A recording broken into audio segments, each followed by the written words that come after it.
Thanks for staying with us. Now, I'll start with a few quotes. One is, extreme poverty anywhere is a threat to human security everywhere.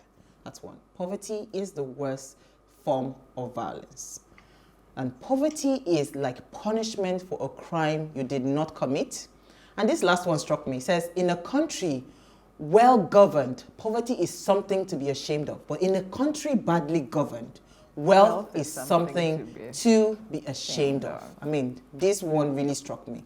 Poverty is not solely an economic issue, but rather a multidimensional phenomenon that encompasses a lack of both income and the basic capabilities to live in dignity. So my question tonight is, how can a country like Nigeria that is blessed with so much be named the poverty capital of the world? And what will it take for us to eradicate poverty in Nigeria? Now let us hear what you have to say. Remember, you can join this conversation.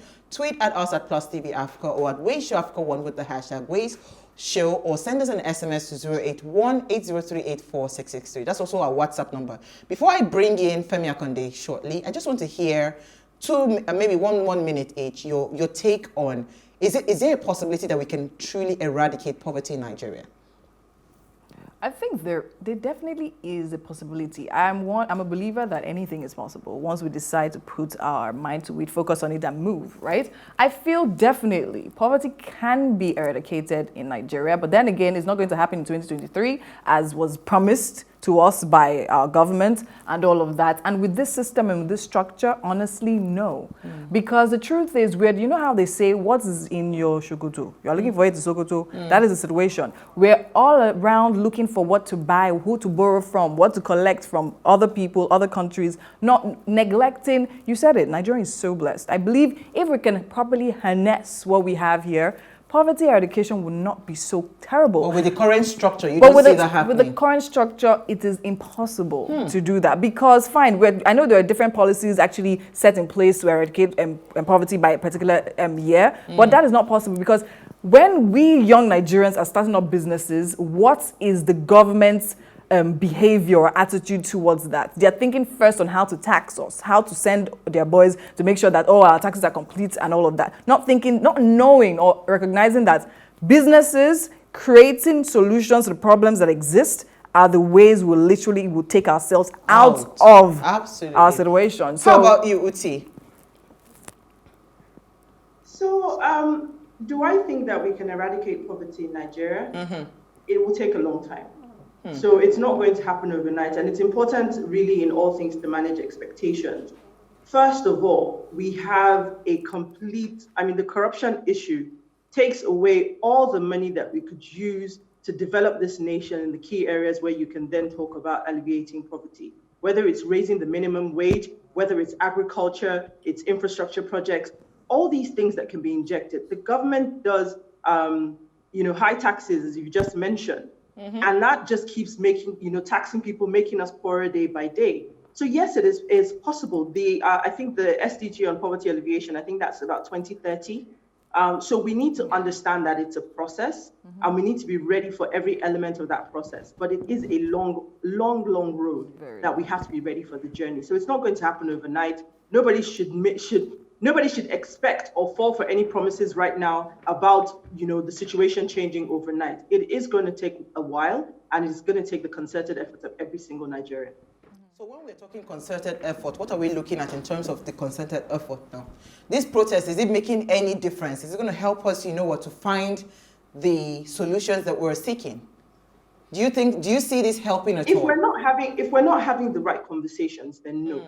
But if we are going to take this momentum, so yes, it is helping because it's an awakening, isn't it? So it's a gradual process. Every day as they continue, people are starting to wake up to realize that, wow, in Nigeria, it's possible.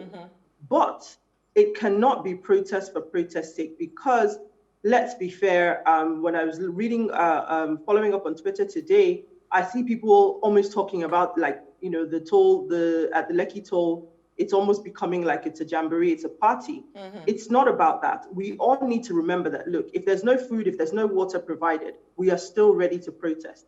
So the concerted effort that I say, when I say every single Nigerian, is realizing that whether or not you're taken care of, you have to fight for your rights. Absolutely. You have to fight for a better So Nigeria. I'll quickly bring in our guest. Olufemi Akande is a lawyer with 38 years experience.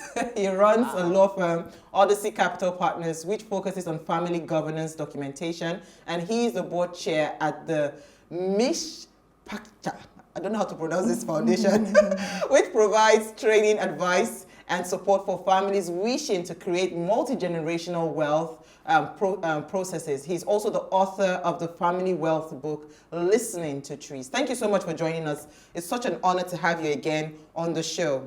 Good evening, Femi. Thank you. Thank you so much for having me. It's delightful to be here. Awesome, awesome. We know every time we hear you speak, we are always, happy to learn from your wealth of wisdom.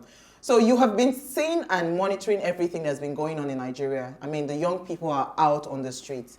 And, it was such an apt time for us to actually talk about this, because I feel that part of the agitations that is going on with the protests is deeply rooted in poverty, right? If we had, better living, because I was reading something and it said something about, when they are making the list of what categorizes you as the world poverty capital, some things are unsafe housing, lack of nutrition food, unequal access to justice, lack of political power, limited access to healthcare.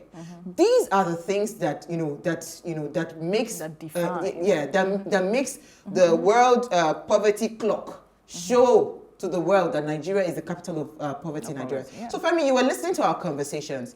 We're talking about eradicating poverty. First of all, Oreneze says it's not going to be possible with the current structure.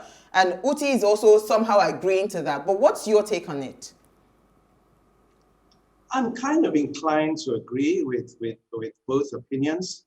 I think that if we go back to the history of Nigeria, Nigeria has always been a country, even from 1914, where it has been an extractive economy.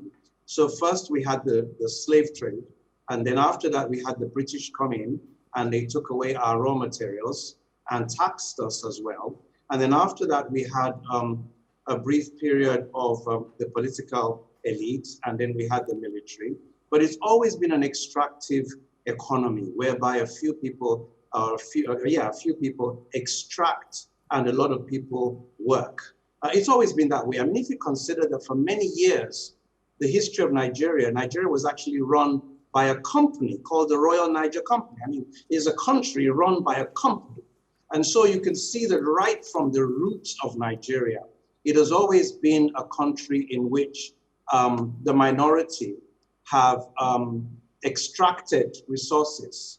And these are not, I'm not talking of resources that come through a process like maybe shares or dividends. I'm talking of extracting resources from the base, like timber, copper, tin, and now crude oil, just extracted and taken out. So in order for that to change, there will have to be a systematic change at the roots. And in spite of the fragility or the seeming fragility of the protest that we see now, I believe that this is the beginning of that process. Absolutely, yeah. Okay, so I think we have a comment from Twitter, and I think that's in response to what we're talking about. The comment you read, Oshibanjo, so Vice President. And the president is like seriously, sorry about what? Did our problem just start? Just get that country fixed, I beg. Good evening, Chisom. That's from Chisom. Yeah. I was going to ask this, but let me come to Uti.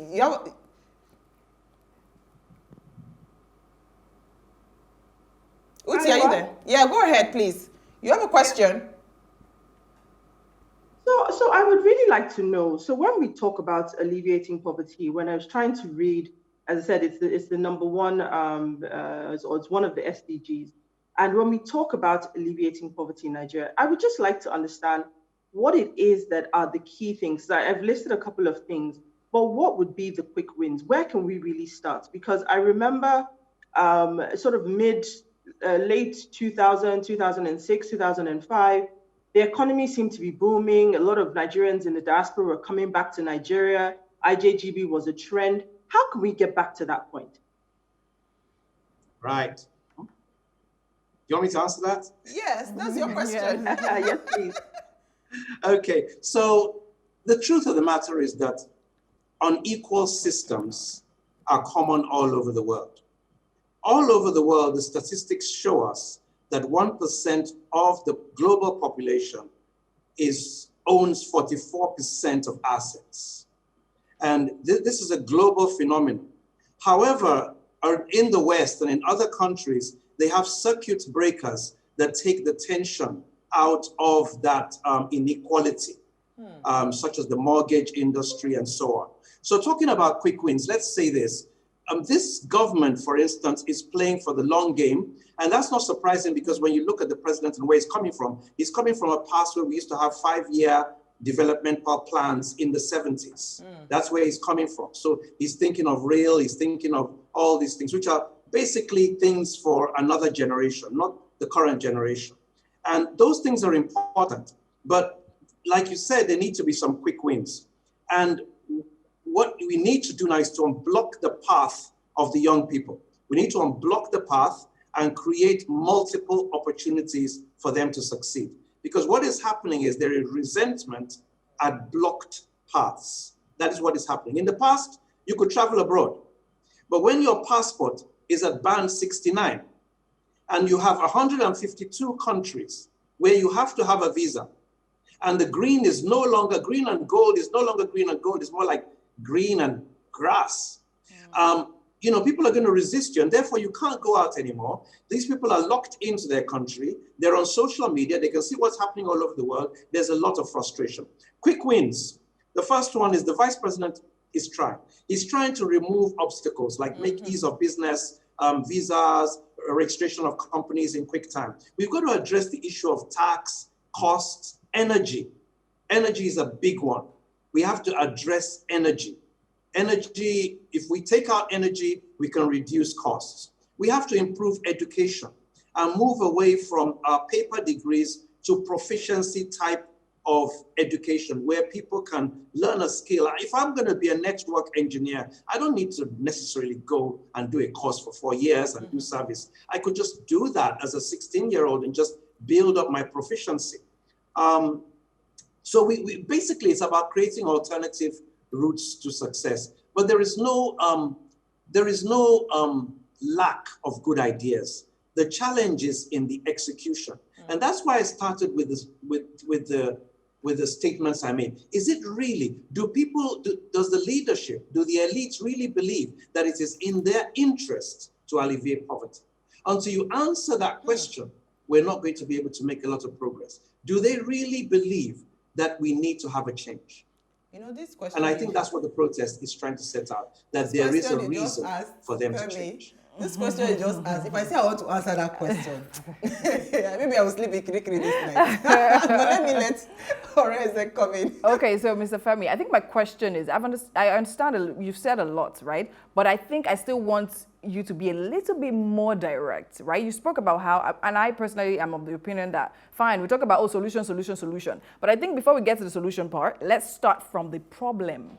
So directly, okay, fine, you've made it obvious that fine, they are great ideas, but execution is the problem. So what would you say is the problem that is hinging the execution? I mean, not too long ago, even with the protests, we had a colonel in the army, I think retired, give us a list of things he thinks will literally, and they literally address the 5 for 5 we were asking for. So why is it that people on the outside of the government see where the change can start from, but people in the government seem to not see it?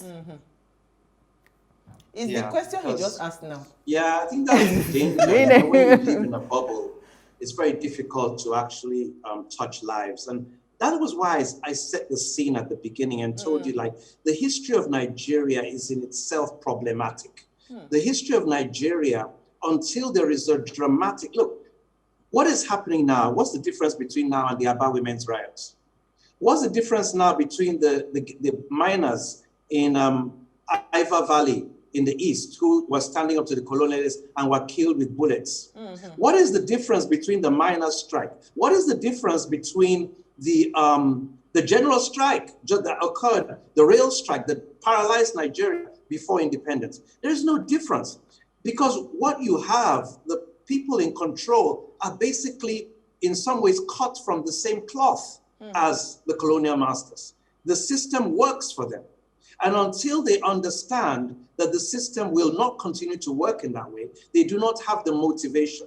And so what we're seeing now is the protesters are attacking what I call the imperial police. It is not the Nigerian police, it is the imperial police, a police that is intended to safeguard the interests of a very narrow group of people. Yes. And is also a police that now can be contracted out. We, the four of us here, could all agree that we want to get something done. We could, if we have enough money, we could get enough policemen to effect it. That's a contracting police. So we don't have a national police. So the obvious target for the protest is say, let's deal with the police. After that, they're going to go to NAS. That's coming up. Then they're going to go to NAS and look at those costs and everything. And then after that, they're going to go after collaborative companies that they believe are collaborating with the powers to be. We saw a major bank go down today in a hacking attack. So we're going to see this until it gets to a stage where the government, like other governments that's happening in the world, in England, in America, will realize that they need to introduce circuit breakers in order for frustrations not to spill over to violence. So it's the motivation. I keep saying it's the motivation. You know, I worked for a while in Arthur Andersen. There was Vision 2020. By 2020, Nigeria was to be a modern state. That hasn't happened. There are other things on the other side as well as on our own side, the consumer side, the population side. We don't have a very adaptable population. We don't have the educational system that makes our people able to adapt to changes and to switch over. So people are still thinking, I want to get a job in NNPC. Well, that's not going to happen. I want to get a job in a big bank. That's not going to happen. I want to get a job in, you know, where I'm going to be paid in dollars. That's not going to happen. How are we going to adapt? We need a reworking of our educational system so that our people can be more flexible. We're going to go on. So for me, I still go back. I know I'm not saying like, you know, increase tax, reduce tax. I'm saying the motivation is the issue.